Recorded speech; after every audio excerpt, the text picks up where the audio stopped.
In this lesson, we'll use instancing to create a nozzle at the back of the engine. Now, the first thing you might notice between this lesson and the last is the fact that the color of the engine has changed. I wasn't really feeling the pink and green of the engine, so all I've done is change some of the colors, some of the object colors for our different pieces, and that's easy to do. Just click on the swatch and change the color. In the next kind of section of this course, we'll go through texturing and adding materials. The color is not really important right now. Just wanted to have a little bit of color to see some of the different pieces a little bit more clearly. So feel free to do that if you like. You can leave the colors the way they were, customize them however you want. It doesn't really matter. So at this point, we want to add some slats at the back here to serve as kind of our nozzle on the back. So to start, let's go to Create, and let's create just a simple box. We'll go to our keyboard entry, and I'm just going to create a 1 by 1 by 1 box. So create that. Let's bring it out here, and then we'll go to Modify to change some of the parameters. So let's dial the length up a bit. So maybe something like that. Let's take our height down to something in that area. We'll move it up into position just up here on the top, and we can kind of penetrate this in a little bit if we want to. All right. And let's also rotate it a bit. So I'm going to rotate it in the X, and let's snap that to a 10-degree rotation. And then we'll just move that down. So we've got something like that. All right, I also want to kind of chamfer the edges. I want to knock off the edges of this piece. So I'm going to convert this to an editable poly. Let's select the edges, and let's go down to Edit Edges, under the Rollout, go to Chamfer, and let's change this value to something like 0.03 or so, just to knock off those edges. All right. Now we'd like to taper it. We want it to be wider at the base here and then narrower down here. So let's add a taper modifier. All right. And we want it to affect the block along the y-axis. So we can change the amount here, and you can see how that affects everything. But let's not change it quite yet. Now we want to create our copies. And so to do that, we're going to use our working pivot, and that drops it back at the origin. Okay, so we're now rotating basically around this axis right here. Let's go to Rotate, and we'll hold down Shift while we rotate in the Y, and let's rotate 30 degrees. Okay, now instead of creating a copy, we're going to create an instance, so they're all going to be sort of connected. And we want to create 11 copies, so we go all the way around. And that gives us this. Now we'll go back into any of these and go to our taper, and we can change the amount now of our taper. So let's dial that up until we get something that's wide at the top and narrow at the bottom. Okay, in my case it's about 0.96 in the amount.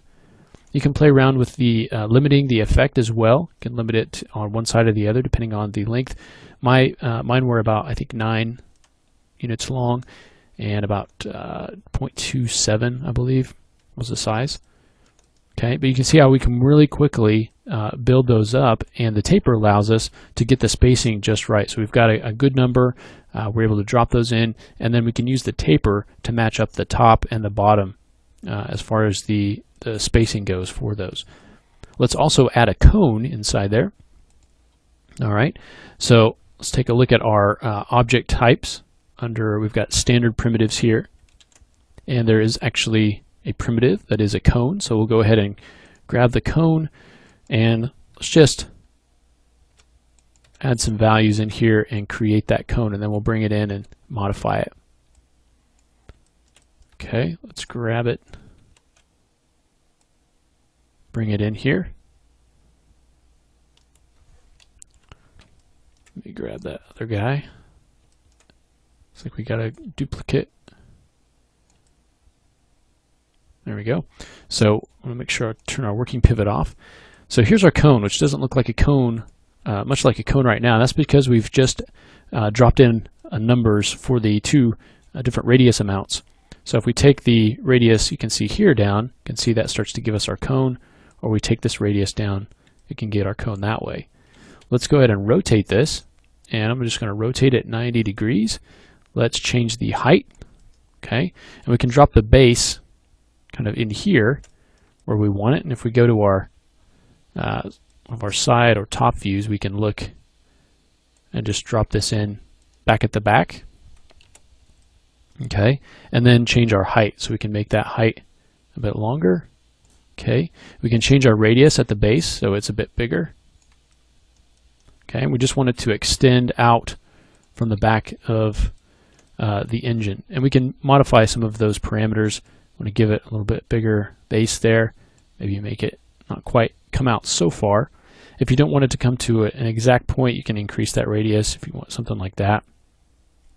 Okay, you also have the ability to create cap segments here. So looking at this, you can see that we now have cap segments. We take that off, we just have that one polygon there. And then we can also change the number of sides if we want to take this down. Maybe we don't need that many.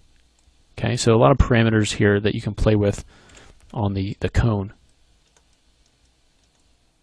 Okay, and so with those slats added and that cone, I think the next thing that we want to add is kind of a power couple object here on the side. We can create that using a number of splines, combining those splines together in some interesting ways. We can create that, and let's also add a little bit more detail here to the back part of the engine. So let's go ahead and do that in the next lesson.